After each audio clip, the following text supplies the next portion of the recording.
there are a few things people might want to know about hearts. Hey, I'm Dr. Patty Barch. I'm a traditional naturopath, founder and owner of Naturally Unbridled Wellness and naturallyunbridled.com, where we focus on wellness solutions, not disease management. This is Down the Ridge with Dr. Patty. This is not medical advice. It's for entertainment purposes only. Nothing I say is true. Don't listen to me. I wonder if in January I won't have to say things like that anymore. That'll be interesting.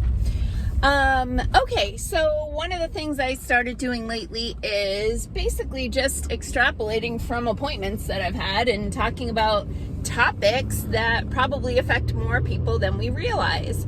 And today I wanted to talk about hearts, and I'm going to share my own personal story and then some more general information. So my own personal story, years ago, before I really stepped foot on my path to a natural, holistic way of life, I worked in the biotech company and had a very pharmaceutical mindset, not unlike most I hope you can see me. The sun is really bright back there. Not unlike most Americans, there was a pill for every ill. And I got to a point in my 30s, early 30s, that I developed adult onset allergies, which I now know were just a symptom of my toxicity. And as I detoxed myself years later, my allergies spontaneously went away. And that's when I looked back and was like, oh, my immune system was so overwhelmed with toxins that I started having an immune response to things like pollen. So anyway, while I was in the throes of adult onset seasonal allergies, I was taking Advil, cold and sinus, and Claritin every single day.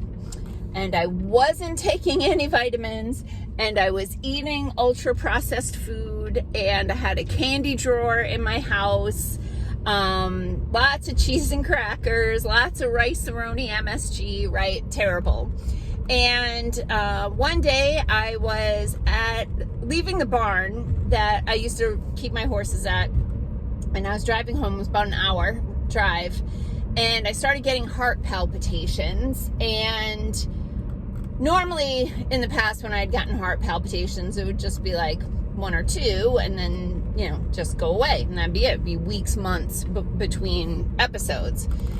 But this time I had heart palpitations pretty much the whole ride home, and I was like, well, if I get home and this is still happening, I'm gonna have to go into the hospital because this is disconcerting. And get home, tell my husband, I'm like, we gotta go to the hospital, something's wrong. Go to the hospital. They kept me overnight, monitored me, sent me home with a Holter monitor and an appointment referral to a cardiologist, and wore the Holter monitor thing for, I don't remember how long, several days, and got chemical burns from the tape on it. That was awesome. And then meet with the cardiologist. And I remember the cardiologist prescribing me metoprolol, which is a very commonly prescribed drug. And he was mostly out of the room, hand on the doorknob, turned around and said to me,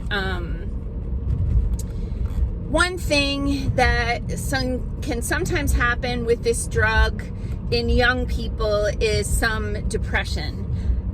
And now I'm quoting, but it's a very low dose. It's like a baby aspirin, end quote.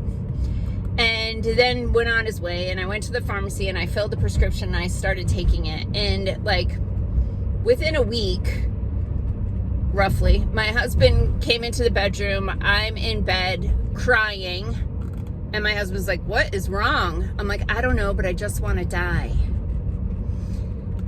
Had the cardiologist not taken the extra seconds to just let me know that sometimes young people on this drug can experience depression, I might not have put the pieces together, and then probably would have ended up on an antidepressant and who knows what else. Anyway, I did put the pieces together. I stopped taking the drug, and I went to a naturopath.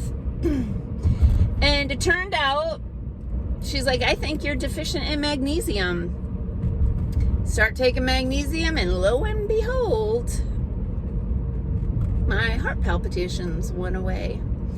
And I'm sure I was deficient in many other minerals as well. So now, yesterday, a young woman client of mine, husband's maybe 30, similar age that I was,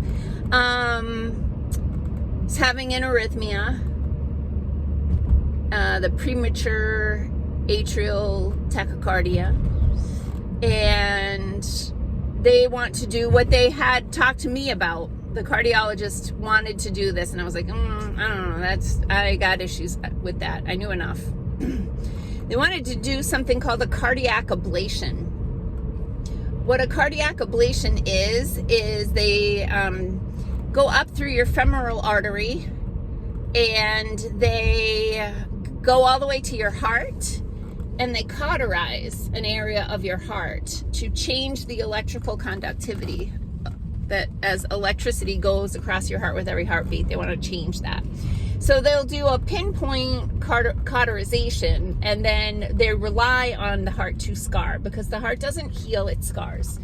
And so they're relying on scarring to happen, because the electrical conductivity of scar tissue is not the same as healthy heart tissue. And so they're trying to change the electrical pathway of the heart. The problem is, it's what happens with a heart attack, by the way, when part of your heart muscle dies and scars over. The problem is they really can't control how much scarring occurs, right? That's going to be very individualized. And so if you have more scarring than they intended, that's irreversible. So why don't they start with magnesium? Why don't they start with minerals? So I've had many clients over the years that have had some weird heart arrhythmias that I almost always will start them on. I have a liquid mineral supplement that has 72 ionically charged trace minerals in solution, and I'll typically start them on that and magnesium. And lo and behold, most of them, they don't have their heart problems anymore. I have a really nice testimonial video from one woman that was a single mother, and they wanted to do that surgery on her. We put her on the mineral program, and she went back to the cardiologist, and they're like, yeah, there's nothing wrong with your heart, and she didn't have to have surgery. So there are a few things to take into consideration here. So one is the people who rolled up their sleeve. There's a fascinating study out of Germany that they did immunohistochemistry. They took heart tissue from people who passed away unexpectedly at home, and they did staining to see if these people had that pointy protein in their heart, and they did, and they noticed there were micro scarring episodes. So throughout the heart tissue, pinpoint scarring that had happened where this cell died, this cell died, this cell died. And with the staining that they used, they could tell that the cells that died and scarred over had that protein in them. So people who did roll up their sleeve may already have heart damage that is contributing to their arrhythmia. So that's a whole separate thing. Other people may benefit from lifestyle change and nutritional supplementation. So obviously things like drinking enough water, eating a healthy diet, avoiding chemical additives in your food, getting good exercise, all of those things are good for your heart. But there are some other things aside from the minerals that I mentioned that can be beneficial for the heart. A very famous one is the herb hawthorn. And then Arjuna is actually my favorite for people with heart arrhythmias. The heart cells use more coenzyme Q10 or CoQ10 than any other cells in the body. So that can be helpful as well. Be mindful though, CoQ10 is a difficult nutrient to absorb via food. So you want to find a liposomal formulation and take it with food that has fat, because it's going to be dissolved better in the fat. So, and then there's some homeopathic options and all, you know, of course, all the standard things. But I said to my client yesterday, I was like, why don't they start with some things first before they go in and cauterize part of his heart? You know, they very often will jump to a very aggressive, invasive, and permanent solution, versus just trying some lifestyle, medical, or nutritional approaches before going to that step, which in some cases, yep, that's probably going to be the path they need to take. But I feel like there are things worth trying before you get there. All right. Peace out, peeps. Have a healthy day.